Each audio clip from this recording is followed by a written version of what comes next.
Would it be fair to say that with the ITIL and, as you say, taking Malc, and people should still maybe finish off that V3 path? If your organisation is still very heavily operating around the life cycle, and your organisation's got a tool set and its governance is very much based around the life cycle, and it's working, then you're not suddenly going to and be ITIL 4 overnight. That's correct. So yeah, would it be fair to say that it does make sense for those people to, as you say, just carry on? Well, not quite regardless, but certainly to carry on and achieve those qualifications because they still have value. That is absolutely correct. None of the literature and certifications in the ITIL V3 scheme are being invalidated or disqualified or any of that. And I would, as an SME, I would say that if you need the skills that you would get by undertaking that training and achieving that certification, or if you need that certification to help you in your job.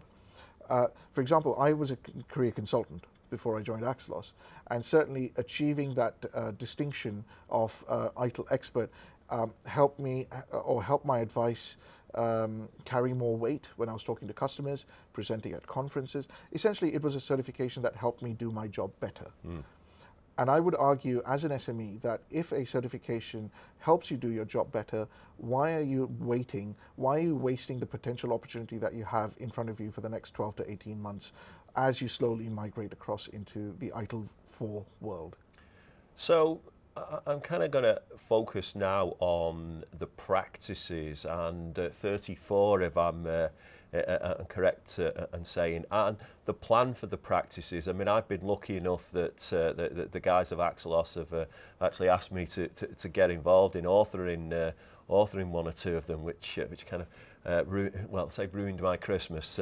Well, certainly took up an element of that. What's the plan? Because I guess people still want to know about incident management and service level and change control. So what's the plan with the practices, and how you intend to use them, and how you think organisations should use them? So the practices are going to be maintained and published separately from the books of ITIL 4. There's a deliberate intention to do that based on the architecture of ITIL 4. In ITIL 3, it made version 3 and 2011, it made sense to publish a suite of processes together because they were so tightly bound to a particular phase of the life cycle. In ITIL 4, with the decoupling of value chain activities from the practices, we didn't want to potentially fall into the same trap of people thinking that incident management only belonged to deliver and support. So we've decoupled them from a model perspective, and therefore decoupled them from a publishing perspective as well. The intention is to very much maintain them as a standalone piece of guidance that gives practitioners a deeper dive into that specific topic. But we're also want to expand the scope of what these practices cover, so we can talk about not just the processes and the KPI, example KPIs and RACI matrices and so on. We want to be able to talk about the culture needed or the mindset needed in order to deliver that practice. So the culture or the mindset that requires software development to be executed successfully, or architecture management to be executed successfully, or risk management, might all be different. And that might be different from the culture and skills needed to successfully execute the service desk practice. So we want to be able to delve into cultures, mindsets, skills and competencies, tools and various techniques. We want to be able to talk about the impact of partners and suppliers in delivering a particular practice and so on.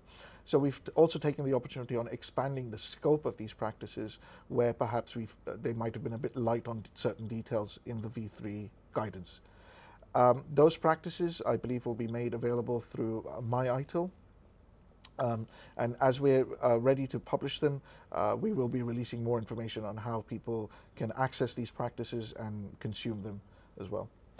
So, just taking the incident management that I've been heavily involved with the authoring of thus far, would it be fair to say that almost the guiding principles of incident, things like the fact that it's a good idea to record it, it's a good idea to prioritise, and if you find a resolution, it's probably a good idea to record that knowledge for posterity so that people don't need to reinvent the wheel. It might well be that a lot of those principles are common between 3 and 4, just the way we do things, like bringing, for example, swarming as an example into the resolution of incidents, that rather than recording them in a queue, they're up there on a Kanban board. So I'm guessing that the practices, there should be a lot that people who are currently using ITIL at version 3 will recognise. Certainly.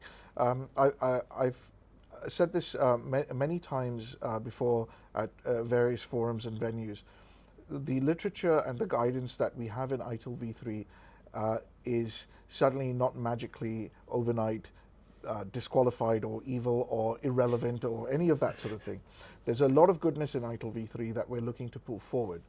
Organizations have invested heavily in ITIL v3 in terms of training, tooling, designing ways of working, and so on. What we want to do with the practices publication is to revisit some of that guidance and say, well, what bits of this still hold true in today's world and will still continue to hold true in tomorrow's.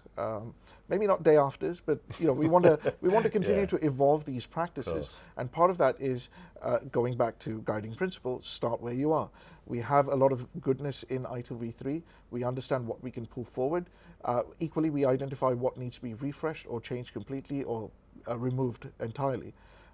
And by that, we then create a very modular, dynamic structure of these practice publications that we can update over time.